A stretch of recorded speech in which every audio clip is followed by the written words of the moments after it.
মৌমাছিরও এখন ফার্মিং হচ্ছে। আর সেটা দেখতেই চলে এসেছি জামালপুরের এক ছায়া ঢাকা পাখি ডাকা গ্রামে। এখানে প্রচুর সরিষা উৎপন্ন হয়, আর এই সরিষা থেকেই মৌমাছির মাধ্যমে মধু সংগ্রহ করা হয়। যে বক্সগুলো দেখা যাচ্ছে এগুলো হচ্ছে মৌমাছির খাঁচা। এক একটি খাঁচায় এক একটি দল রয়েছে মৌমাছির। মধু বাইর করবেন? বাইর করবেন মধু? হ্যাঁ,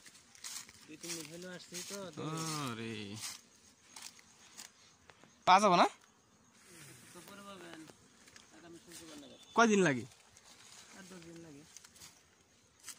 8-10 দিন হলে পরে রেগুলারই উঠান যায় না? 8-10 দিন পরে যখন শুরু হবে তখন প্রায় প্রতিদিনই সবগুলো তার একদিনে পাস করা যাবে না।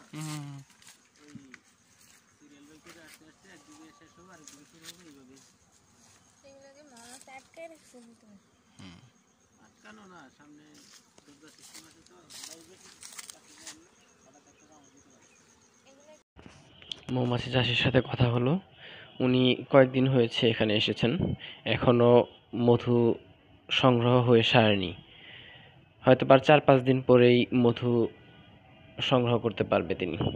আমার ইচ্ছা ছিল যে আমি এখান থেকে মধু নিয়ে যাব, কিন্তু সেটা আর হলো না।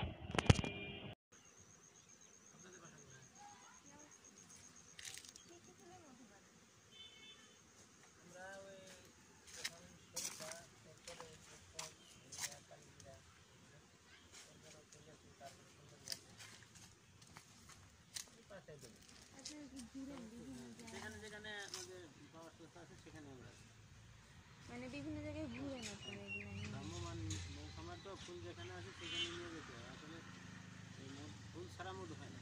অনেকের ধারণা চিনি খাওয়াই ইত্যাদি কিছু না, ফুল হলেই মধু হয়। আর যখন যেখানে যে ফুল আছে আমরা সেখানে এগুলো বাসায় করা যায় না? না, এগুলা বাসায় করতে পারবেন না। মানে বাসায় তো করে, এগুলা করে বাসায়। সেটা হলো আপনার আমাদের দেশি যেটা ওই যে খুঁজে মাছি গাছের গর্তে, বিভিন্ন মাটির গর্তে বসে, ওইগুলা করে না। ওইগুলা হলো আপনার দুই একটা বাসায় মানে পালনযোগ্য। আর যেগুলা এগুলো হলো আপনার খামার আকারে করা যায়, এগুলা বাইরের মাছি, এগুলো বিদেশি। ওইগুলো 2 বাক্স এক জায়গায় রাখা যায় না, মানে এরা একটা ফাইট শুরু করে, আচ্ছা আচ্ছা আচ্ছা, নষ্ট হয়ে যায়। আবার শখ করে পালন করার জন্য ওইটাই উপযুক্ত। 1-2টা পাললে এটা নিয়ে একটা থাকবে না।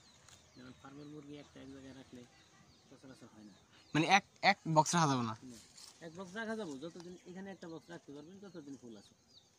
ফুল শেষ, তারপরে আপনার আবার ফুলে ট্রান্সফার করতে হবে, তাইলে থাকবে। আবার ফুল শেষ হয়ে গেল আপনার একটা বাক্স, বিভিন্ন রোগ বালাই আছে, বিভিন্ন মেডিসিন, তারপর রোগ বালাই আছে এগুলা মানে ফার্মের মাছ এগুলা? ফার্মের মাছ। মাছগুলো জন্ম হয় কোত্থেকে এই বাক্সের মধ্যে? এইগুলা প্রথমে মানে আমদানি করা হয়েছে আপনার আফ্রিকান, অস্ট্রেলিয়ান মাছি, জাতিক সৈনিক বলে আর কি। তারপরে একটা বক্স থেকে প্রতি বছর আরেকটা 2টা বক্স হয় আর কি, বিভাজন হয়। একটা বক্স নিয়ে আমি আসছি, 100 বাক্স আছে, এখান থেকে 3 মাস পরে 200 বাক্স দাঁড়াবে, হয়ে যাবে। কাজ হলো রানী করাইতে হবে। মানে রানী হবে, মানে একটা বাক্স থেকে প্রতি মানে একটা করে রানী হয়, আর একটা করে দল হয়। কয়টা রানী হয়? রানী এখন একটা বাক্সে একটা রানী আছে, মানে জন্ম দিল যতগুলোর মধ্যে একটাই রানী হওয়ার কথা থাকবে। এখানে একটা বক্সের ভিতরে যত মাছই থাকুক, একটা রানী ফলো করতেছে এরা। এর ভিতরে একটা রানী আছে, সেই রানীটা এর থেকে বের হতে পারে না, এই কারণে বের হতে পারে কিন্তু এরা বের হয় না। রানী সচরাচর বের হয় না, রানীর ভিতরে কাজ। এরকম 5 প্রকারের মাছি আছে, যার যার কাজ শেষে করতেছে। রানী, রাজা, কর্মী, জারুদার, সৈনিক, আবার সেবা দানকারীও কিছু আছে। যেমন রানী একটু ব্যথা পাইলো জন্য মানে সেবা দেওয়ার জন্য এক গ্রুপ আছে। একটা পিঁপড়া যাতে ভিতরে না যেতে পারে, গেটের সৈনিক দাঁড়ানো, ভিতরে একটু ময়লা হইলে ফালাই দিবে, এটা ঝাড়ুদারের কাজ।